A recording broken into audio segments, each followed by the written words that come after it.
what are ways that if you're a manager of a team that you can redesign the meeting? Take the first 5 minutes of a 40-minute meeting, give people an opportunity to just generate questions around the agenda. Question storming is about brainstorming questions, not answers. So what I recommend is that you have people start quietly to themselves, 90 seconds, just quietly write 5 what-if questions around the marketing strategy for Q1 or the holiday party, whatever the agenda is of the meeting. Then have people pair off either on Zoom, Teams, or in person, share their questions, and then begin to see there's some overlap and patterns, and then share out to the larger group, what was your favorite question that emerged from your conversation? What begins to happen is you're thinking differently, you are democratizing where the best ideas come from and how they emerge, and it adds a lightness and a levity to the way you're approaching your work.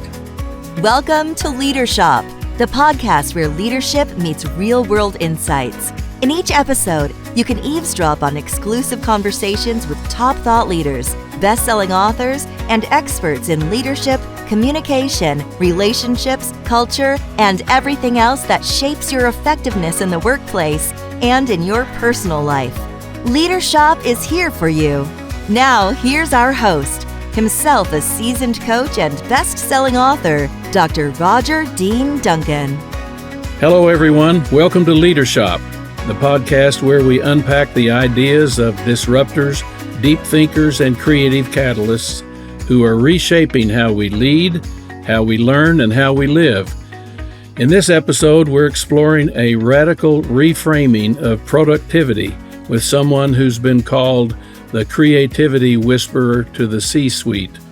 Dr. Natalie Nixon is a creativity strategist, keynote speaker, leadership consultant, and author of Move, Think, Rest, Redefining Productivity and Our Relationship with Time.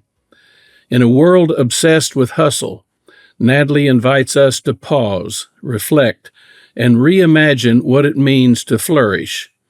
If you've ever felt burned out, boxed in, or like your best ideas arrive when you're not grinding, this conversation is for you.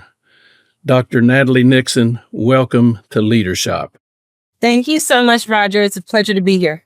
Let's begin, if we could, by turning back the clock. In early 2022, you published an article in Fast Company magazine under the headline, Your Invisible Work is Key to Your Most Productive Self. In that article, you said invisible work includes all of the highly valuable components of our work process that are not trackable. You said it's the work that does not happen in meetings or while we're on calls or while we're standing in front of a whiteboard. You said invisible work includes deep observation, listening, and even daydreaming. And you said this kind of work is absolutely the most essential part of human production in this fourth industrial revolution era. So let's start with this question. How does your definition of productivity differ from traditional definitions? Well, yeah, thank you for citing that article. And fortunately, 3 years later, I still believe that. Yeah. The traditional ways we've thought about productivity are really relics of the first industrial revolution. So the first industrial revolution from the mid-19th century normalized work around the machine, and it was an incredible advancement at the time. And the model for work linked to productivity in the first industrial revolution values speed, output, efficiencies, measuring what you can see, which are not in and of themselves wrong. There's nothing wrong with that. The challenge is that orientation tended to take over predominantly the ways that we think about work.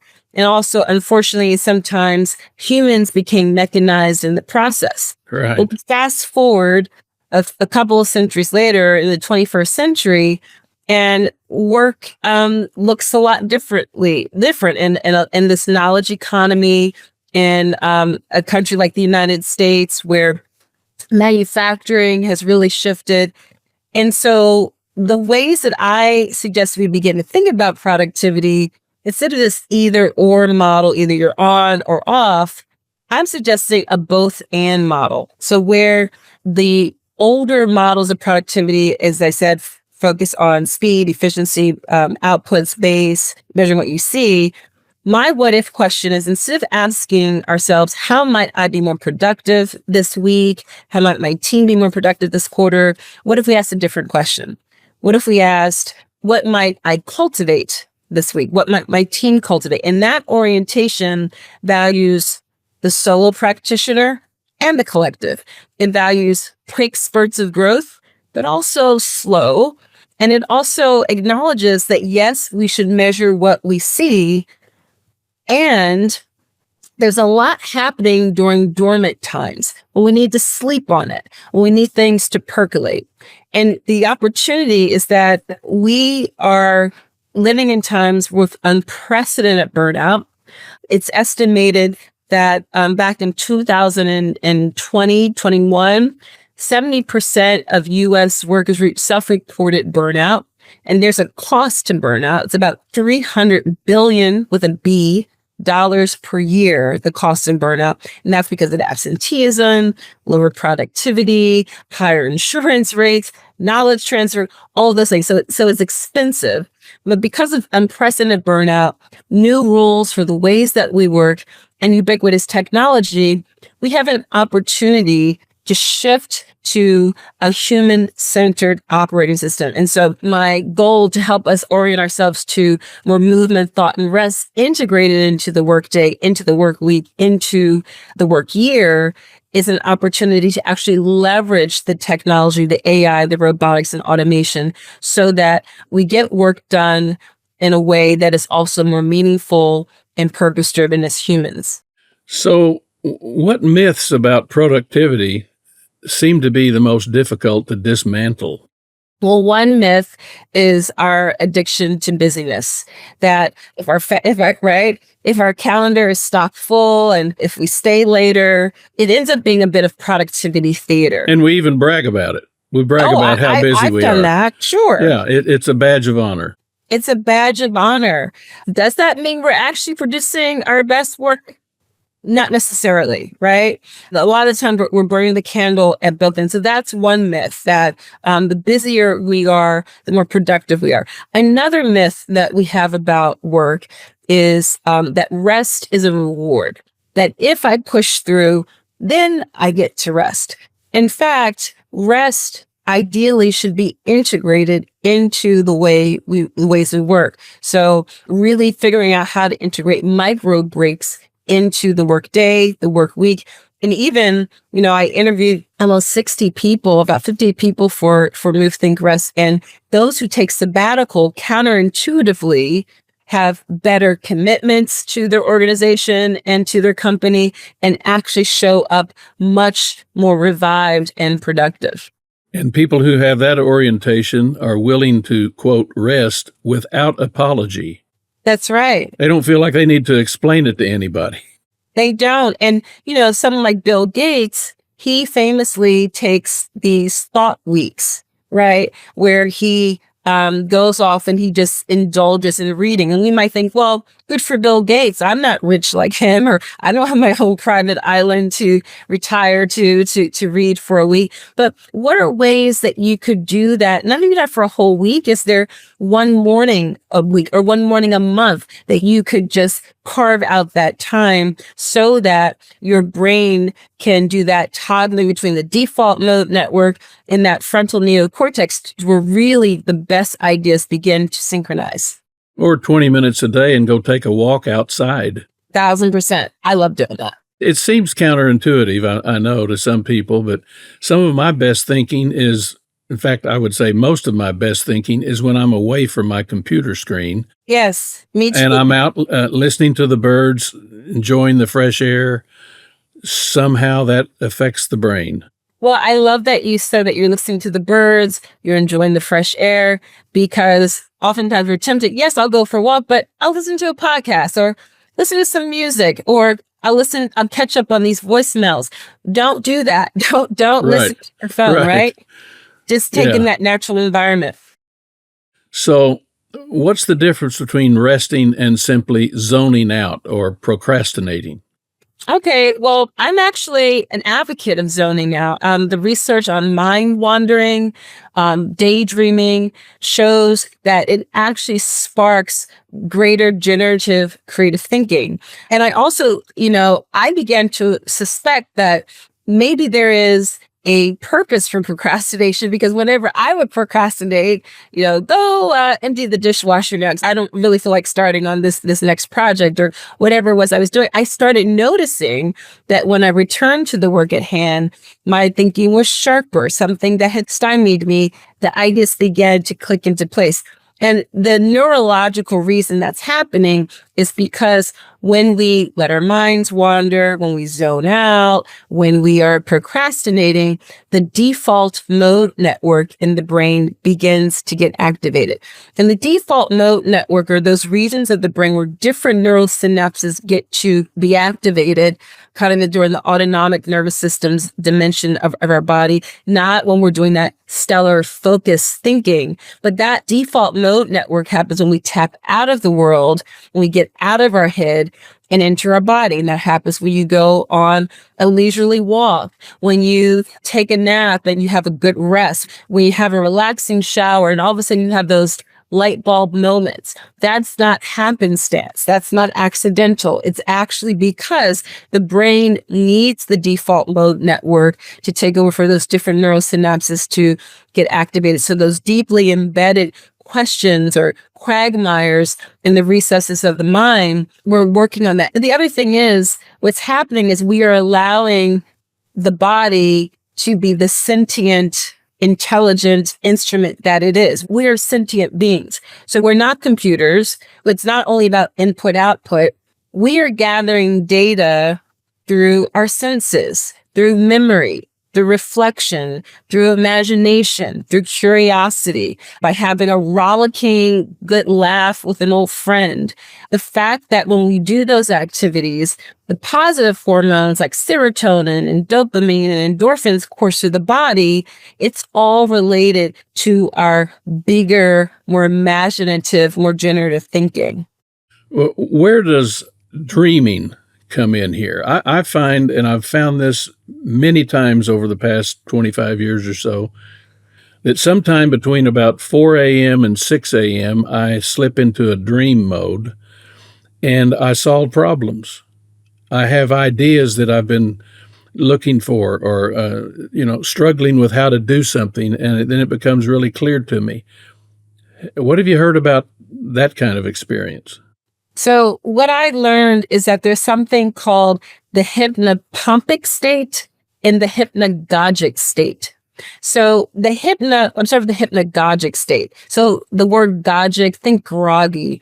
Thomas Edison started to observe that when he would take a nap in the middle of the day, and he was just taking a break from work, when he was drifting off to sleep, which is that hypnagogic state, if he suddenly awoke, all of a sudden, things would click into place. He'd get the answer to something that had stymied him. So he began to hold a heavy orb in his hand and be sleeping, lying down, and he would intentionally plant the question in his head, drift off to sleep. His hand would drop, the ball would drop, and before he'd get startled, he would awake. And he just started noticing this pattern that not all the time, but a lot of the time, a new idea would come into place. So scientists have researched this, and that's called the hypnagogic state. The hypnopompic state is when we are about to emerge from a nice sleep in the morning. Maybe there's a bit of dawn and sunlight filtering through the room.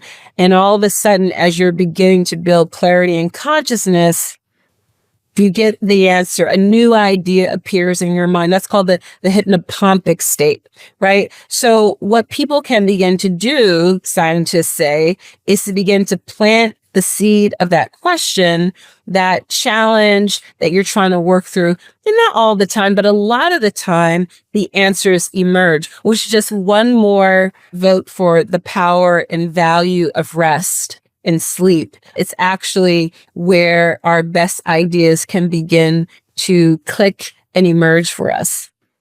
Well, I finally have a name for it. I can't wait to tell my wife the next time I have a hypnopompic Right. When you're about to under waking up. experience. Yeah, that's good. Yeah. So how about in a workplace setting, actually at the office? What does productive stillness look like in that kind of environment? Well, it's interesting that intuitively, proactively, more work environments are shifting away from the standard cubicle design. So I interviewed two leaders at a really cool company called A+I, and they design workplaces, office spaces. And they took me to a really cool work environment space that is a division of Publicis, the French PR firm. Right. And this division is called Le Truc. Apparently, in English, Le Truc means thingamajig. And the A+I was called in to design a space that would really spark creativity. So Le Truc is kind of the creative catalyst for clients of Publicis. So they'll bring in a new client from a luxury fashion brand or a major tech company or telecom company that's noodling through a problem. And just being in this environment, when I visited, no two spaces look the same. Some spaces look like nice little cozy huddle rooms. Some are really dark. Some are bright neon colors. Other collective large en masse spaces face southern facing windows where the sunlight is streaming in. The point is they design the workspace so that people can kind of choose their own work adventure. And the reason that matters is that in reality, throughout a given workday, we do need to find space to cocoon, to be more still, to actually do the thinking work, not just to put out fires, type another email, sit in a meeting. We need time to synthesize. So workplaces that can design and offer people those different physical environments to think through things differently. They're solo, have a one-on-one conversation, are super important. And we're seeing increasingly that office design is reflecting that. But let's say you don't work in an office building or have an office plan that has that kind of beautiful biodiversity workspace planned. Gift yourself opportunities to design in space buffers. So, and for example, in my own calendar, I have times on my calendar just called buffer. Sometimes I will go and take a daydream break, and I seriously mean a daydream break. I will take my phone with me just for a timer. I'll stand by a window and I'll watch the clouds drift by. Just 90 seconds. It doesn't have to be 5 minutes even. Or you can create space and time to walk. If you can't walk outside, then walk up and down stairs or walk around the corridors of the hall. One of the scientists I read a lot and learned a lot from is Dr. John Medina. He's a neuroscientist. He practices out in Washington State. He says the ideal workday should be designed in a way where we're not sitting for more than 35, 40 minutes at a time. And ideally, most workspaces should have the equivalent of a gymnasium at its core. Not an actual gym, but some sort of space that invites people to move, to stretch, to have standing up conversations. And the third, so if your workspace is designed in the way that the Truc designed by A+I is, or if it's challenging for you to just design in that moment, just treat it as an experiment. Try 2 days this week where you'll design in 2 90-second daydream breaks. What are ways that if you're a manager of a team that you can redesign the meeting? So one of my favorite things to recommend is to get people to take the first 5 minutes of a 40-minute meeting, and rather than leading with, you lead with the agenda, but give people an opportunity to just generate questions around the agenda. We don't need answers yet, but what are 5 what-if questions? And that's called question storming. So Clayton Christensen referred to question storming in one of his very famous books. But question storming is about brainstorming questions, not answers. So what I recommend is that you have people start quietly to themselves, 90 seconds, just quietly write 5 what-if questions around the marketing strategy for Q1 or the holiday party, whatever the agenda is of the meeting. Then have people pair off either on Zoom, Teams, or in person, share their questions, And then begin to see there's some overlap in patterns, and then share out to the larger group, what was your favorite question that emerged from your conversation? What begins to happen is you're thinking differently. You are democratizing where the best ideas come from and how they emerge. And it adds a lightness and a levity to the way you're approaching your work. Well, you're priming the pump with all of them. And Yes. you're reminding them that their participation is expected and needed and honored Yes. at the very beginning. Yes. At the very beginning. So how do you measure productivity when the outcomes are intangible, like creativity or insight? How do you measure that? One of the things that I advocate for is experimentation. And we've heard of KPIs, key performance indicators. I'm also a proponent of what we could call key performance experiences. And so one of the ways to begin to measure where is all this leading if we have more breaks and we have more time for deep thought, for more time for collaboration, is to measure the number of new ideas that have been generated at the end of a month, at the end of a quarter, to really track that, to measure how much more are we engaging in prototyping and experimentation. Where are those prototypes leading? What sorts of new client engagements are we getting based on the sorts of new questions that we're generating? So we can still quantify as a measurement, but I'm a qualitative researcher, Roger, and I know we tend to have an either or approach about research. We think it either should be quantitative or qualitative. And I'm actually believe that the best research merges quantitative data and qualitative data. Because if we're honest, quantitative data, if I'm given a survey and I receive a survey that asks me, how often do you go to the gym? Well, it's self-reporting. I might say, I go 5 times a week to the gym, right? And then if people use that survey and that quantitative data to go ahead and say, we should build gyms in this community because people go to the gym 90% of the time, right?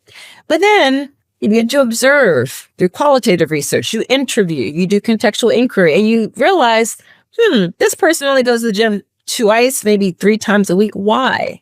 Right? And you begin to observe maybe it's a childcare issue or a transportation issue. The point is, the quantitative data gives us the bird's eye view. It shows us patterns, but it doesn't always have to explain why people are behaving in the way that they are.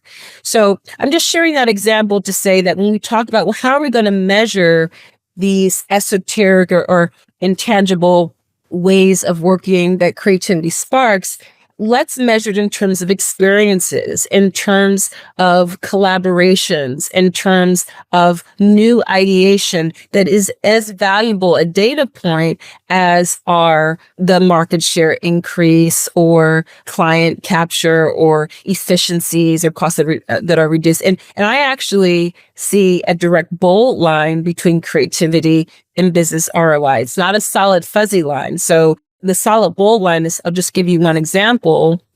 When we collaborate, we are more creative.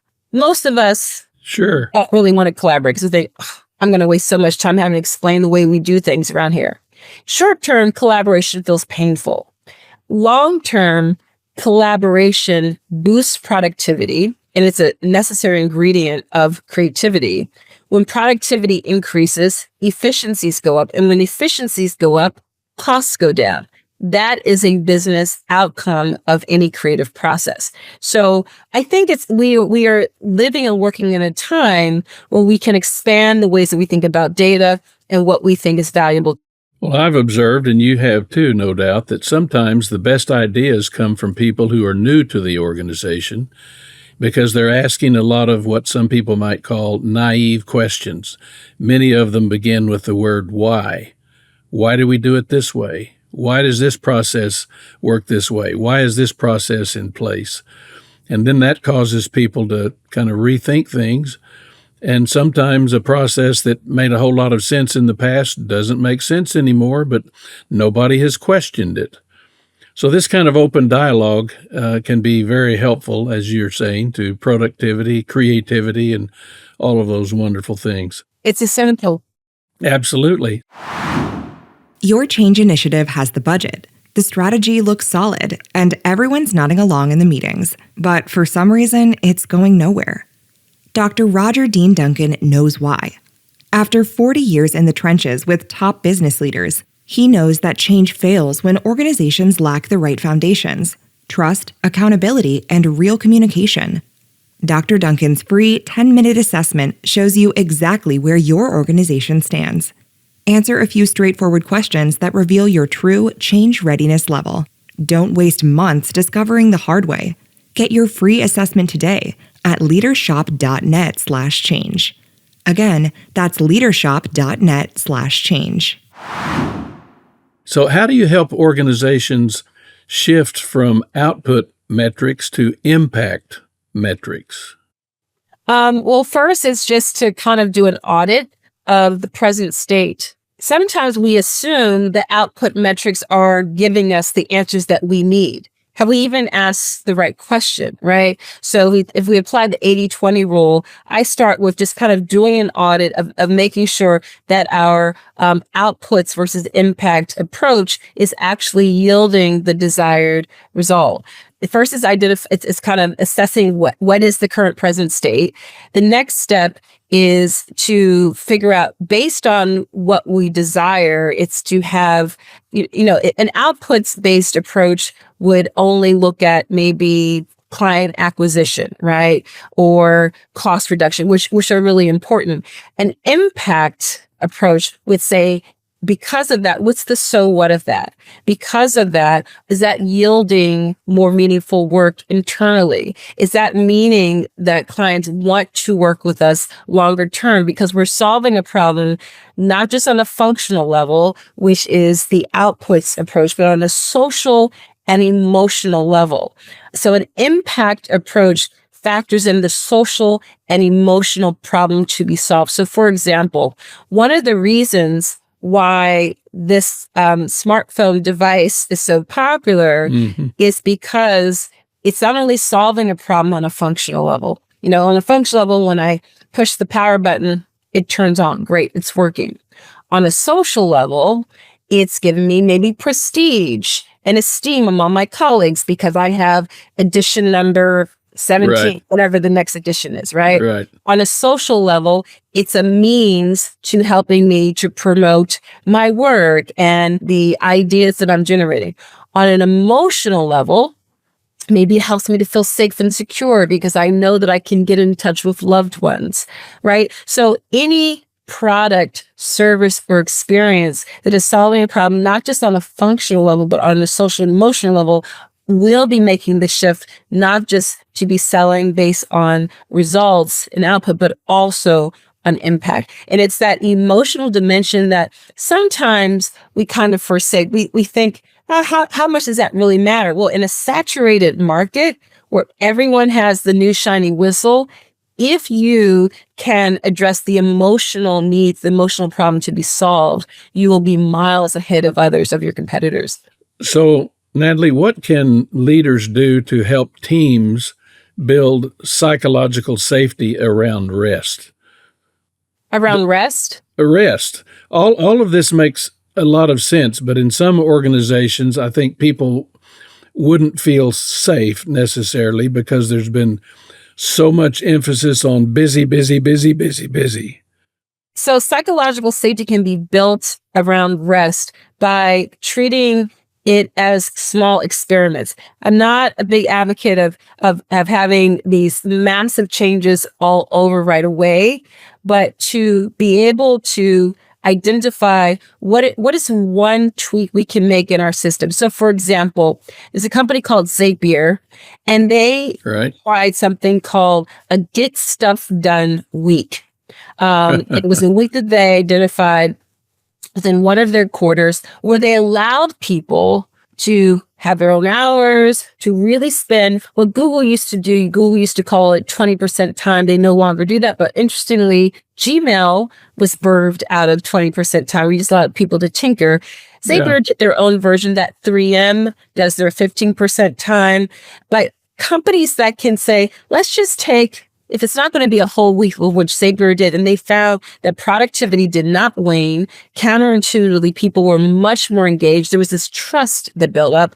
What's an experiment that you can run around a more restful pause? Is there your own work culture's version of a moratorium on meetings? Is it going to just be one morning a month where you're not going to be on calls, there'll be no emails? What's really important for all these experiments is that leaders have to model it, right? So if you're going to say, we're going to run this experiment of 2 meetings on the second and fourth Thursday of the following month, where we're not going to have these calls, we're going to rest. We're going to really allow you to do that deep thought work.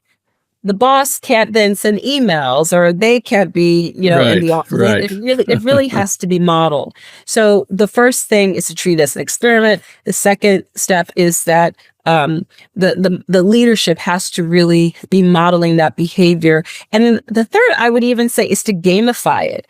Incentivize people with some sort of a win by closing the loop, get them together and learning what came of that for you. Doesn't have to be work related. Maybe you get as a community, as an organization, as a team, define what are your guidelines about how you're going to incentivize the impact and the outcome of taking that rest. So those are just a few things to try and experiment with. And the rest several times during the day is important. And I noticed that there are statistics that are very troubling regarding the millions and millions of vacation hours that people leave on the table that they don't use. Yeah. I'm reminded of one CEO I worked with many years ago, and he told his people, he said, I know we've got a lot of work to do. Every year I take my wife and my children and my grandchildren to a retreat in Canada where we fish for a week. He said, I'm going to do that again this year. And while I'm gone, I want you to make decisions. I don't want you to wait until I come back and have me make the decision. I trust you. I'm going to go rest. And oh, by the way, if you decide not to take your vacation, I will not be impressed. I love that. So, I mean, that sent the signal. And frankly, it freed up a lot of people because there had been a tradition. He was a relatively new CEO. There had been a tradition there where, to prove your worth to the organization, you would not take your vacation. Well, think of the damage that did to their own productivity and their family relationships. I mean, the ripple effect was enormous. Yeah. What if it was a different question? What if your worth and commitment to the organization was determined by the new ideas generated when you came back from the break, when you came back from the vacation? I love that leader chose to strike when the iron was hot and chose to introduce a new way of rest and work when he was still new, where he could get away with, in some ways, being a bit more experimental. We also have leaders like Yvon Chouinard, the founder of Patagonia. In his memoir, Let My People Go Surfing, which he wrote decades ago, he was already modeling this type of macro management, not micro. He wasn't a micromanager. He was a macro manager. So he literally had a work philosophy, which he advocated for. He acted out in his organization, where if he had an employee who knew she was a surfer and she wanted to catch the surf between 2 and 4 on a particular afternoon, let her do that. Sure. And I trust being the operative word here, that she will come in earlier or say a little later, or figure out how to get the work done. The work will get done. So that kind of magnanimous gift of trust among leaders is something that has to be articulated. It has to be said out loud. It has to be modeled. And so that employees, so that teams understand we're not playing around. This whole thing of sabbatical, a lot of organizations have sabbaticals. The tech companies do. A lot of nonprofit organizations have sabbaticals. Is everyone taking the sabbatical? Not always, because again, it's not necessarily modeled for them. What's your advice for leaders who are navigating hybrid or remote work environments? I think what I have found is that hybrid remote work works best when there is a consensus about what is the day that we will come together to get work done. What are our rules of engagement? And that might vary from team to team, organization to organization, but one rule needs to be a consensus on what is our anchoring day when we will be coming together. Another rule, because otherwise it begins to build resentment, is that when we come together, there's a reason for coming together. People feel resentful when they show up to work and they're in meetings that, why couldn't we have done this remotely? Why couldn't we have done this when we, something that could be done over Zoom? So there has to be a lot more intentional thought about what is the work that makes sense to do when we are in person, high touch, and what is the work that it makes sense to do remotely. So any work where there needs to be collaborative synthesis of ideas after people have gone away, maybe gathered insights, done their work, and now they need to come together and get real-time feedback in a way that is different, that can't be done on Teams or on Zoom is really important. So constructing those rules of engagement is essential. It's important to talk it through. Yes, exactly. Don't just announce things. Talk it through. Talk it through. Yes. You'd be surprised of the creativity that will come from people when they feel safe and comfortable in putting ideas out on the table. When they feel safe, when they feel comfortable, and they're on the front lines of doing the work, who'd have thought it? They actually have some really valuable perspectives about how to do XYZ, how to do better client engagement or product development. Sure. And that lady who wanted to go surf in the afternoon, I would say, basically, you go, girl. And if you come back at 5:00 and your hair's wet, that's okay. Yes. Because you're going to get some good work done. Yes. And also, because of what we know, the neuroscience, the default mode network, and when we move, our ideas move. She's not stagnant. She absolutely will come back with better idea generation, and counterintuitively is more committed to the organization. She's going to feel more honored and respected. Yes. And that's a big deal. Absolutely. So, Natalie, what role does emotional intelligence play in the move, think, rest framework? Emotional intelligence is core to the move, think, rest operating system to flourish because it requires us to do more inside out work. It requires us to tap internally into, how am I doing? How am I feeling? Do I need to push away from my desk? Do I need to go for a walk? And the feedback loop is that when we show up to work with our colleagues, we have, because we have this better self-awareness, we are more aligned to be able to actively listen, to be more constructive in picking up cues from other people. It's interesting that increasingly, alongside of our infatuation with the technology, with AI and robotics and automation, there is at the same time more work and research being done on the role of emotions in us as humans. Lisa Feldman Barrett is an incredible neuroscientist, has written a great book called How Emotions Are Made. And it turns out that we are sentient beings, that emotions are constructed, and they are really critical to cognitive, rational thought. Additionally, the research has been done on intuition and the vagus nerve. There's been studies on interoceptive awareness. There's a heartbeat study where people have to tap out the pacing of their heart, not by touching their pulse, by sitting on a chair and just tapping out the beat on their lap. And there's a correlation between people with high interoceptive awareness and accuracy and their ability to do great, clear strategic decision making. So emotional intelligence, emotional recovery are really core to high performance cognitively and in leadership. And that can be developed and enhanced. Sure. If you do it mindfully.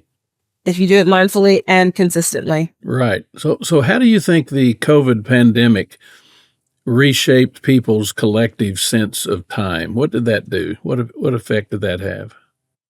I think the COVID-19 pandemic was an unfortunate and dry run of these new ways of working. If that pandemic had happened in the 1980s, there would have been a very different outcome because we just didn't have the technology to buttress work in the ways that we have. So the pandemic offered us a way to think about more flexible work, the fact that we can do work more flexibly. It also has prompted people to think, how do we want to intentionally build community? Because as humans, we still need community. We need connection. And the research shows that we are feeling overwhelmed and underconnected. So the opportunity is to use the technology to, yes, get basic tasks done in asynchronous ways and autonomous ways, and to really be intentional about when we come together, making sure we come together to pay attention to the human side of us, that we need and value the collaboration to actually generate the best ideas. The technology is just the starting point. If we say that AI is a co-pilot, a co-creator, maybe a co-instigator, that's just the start. What that gives us is an opportunity for spaciousness, for critical thinking, for deeper collaboration. How are we going to make sure we design different systems? And that's really the hump that I've observed. We keep falling back into old systems when the tools are new. And so we're going through a kind of a rugged patch right now, figuring out what are the new systems and ways to work. But the COVID-19 pandemic really set us up to begin to experiment with that, even though it was a very tragic way to have to do that. Well, for sure. And we need to use technology rather than let technology use us. That's one of the keys. So how does your approach challenge the way time is structured in schools or educational environments? Well, time is an interesting thing. The ancient Greeks had something called kairos time and chronos time. So chronos time was their perspective on time that was very linear and kind of, I don't want to say logical, but a very linear approach to time, right? But simultaneously, the ancient Greeks had this notion of kairos time, where time is a bit relative.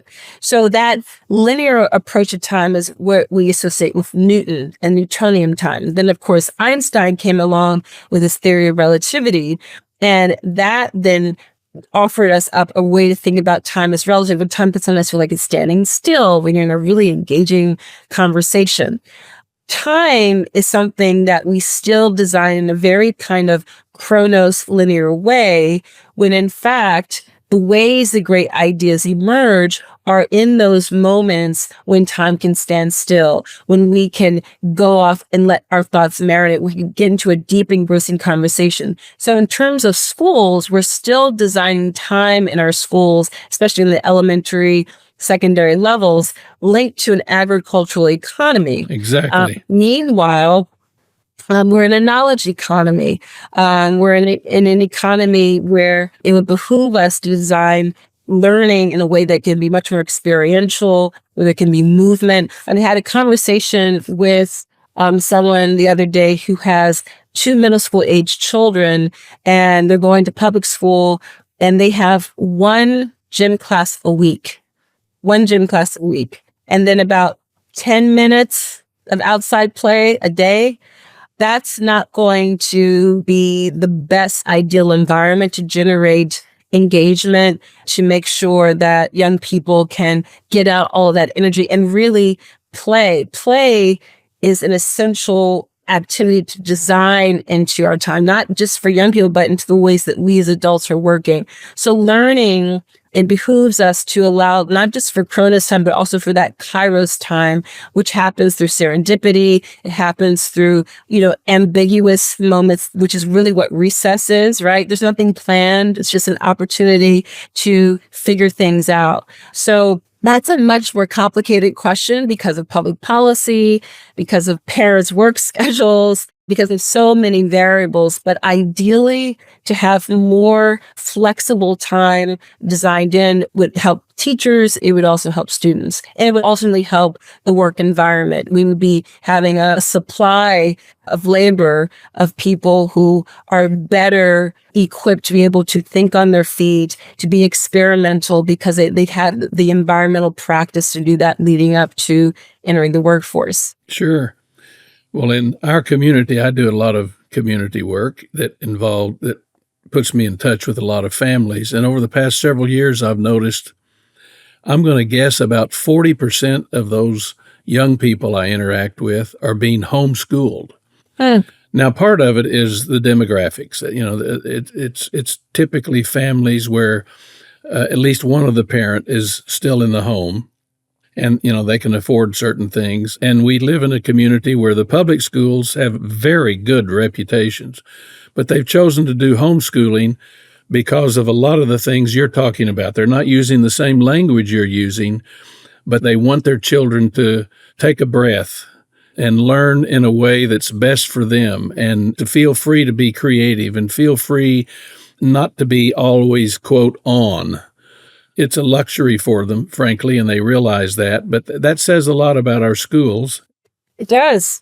You said rightfully that the schedules that most of our schools are on go back to when people were farming. They needed the kids to come home during the summer to help with the crops. Well, we don't do that anymore. But we're still sort of stuck with that old paradigm. We're stuck with a lot of old paradigms, I think. We're stuck with a lot of old paradigms. And in my view, we're in the midst of a human revolution, not a technology revolution. The technology is a tool. Sure. If you pull cards right, it's there to help us leverage what makes us uniquely human, to be able to embrace that liminal space, to engage in more stillness so that we can return to the work at hand more revived, dare I say, more innovative. Right. Well, Natalie, if you could leave our listeners with one challenge to try this week, what would it be? Gosh, just one? Okay, two or three.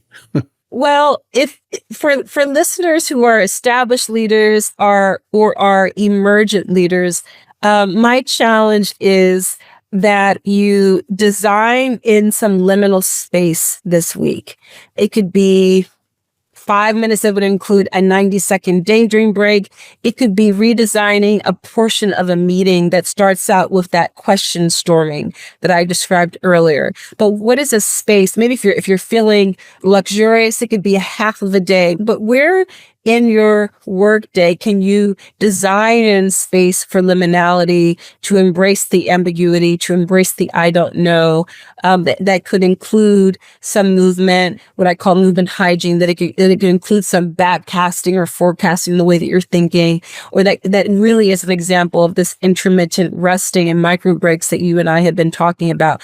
And then reflect on how has it affected the way you show back up for work. But designing in some version of liminal space would be my challenge and gift to your listeners so that they can emerge as much more effective leaders. And hopefully they will make it safe for people around them to do the same thing. Yes, absolutely. Well, thank you so much, Natalie, for joining us on Leadership. You've invited us into a wiser, more grounded relationship with time. Your work is a powerful reminder that rest is not a reward, it's a requirement. And you've underscored the wise counsel that maybe the best way to get ahead is to slow down. To our listeners, we might suggest this. Try experimenting with your own rhythm. Over the next few days, notice when you need to move, when you need to think, and when, maybe more than anything, you need to rest, and do so without guilt. If you found this episode valuable, please share it with your team, your network, or anyone else who's ready to lead with more heart and more impact. And be sure to leave a review. Even a single sentence fuels the algorithms that promote the great content that Leadership offers. And for free resources to help you in your leadership journey, go to leadership.net. That's leadership.net. Thanks again for joining us. Until next time, stay safe, be happy, and spread good cheer wherever you go. For Leadership, I'm Roger Dean Duncan.